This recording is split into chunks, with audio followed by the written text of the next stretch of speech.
Siempre escuchamos sobre los gatos machos, pero nadie habla de ellas. Y el número 3 va a cambiar cómo ves a tu Michi. 1. Son obsesivas de la limpieza. Se acicalan mucho más que los machos.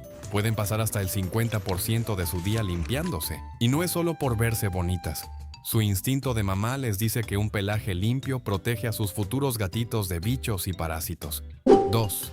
Son más desconfiadas. Cuando llega un desconocido no corren a saludar a todos. Observan desde lejos, estudian al extraño y solo se acercan si deciden que es seguro. Las gatas no son frías, son más listas. 3. Una gata puede tener hasta de 5 papás distintos. Si alguna vez viste una familia donde cada gatito parece diferente, ahora ya sabes por qué. 4. La mayoría de las gatas son diestras.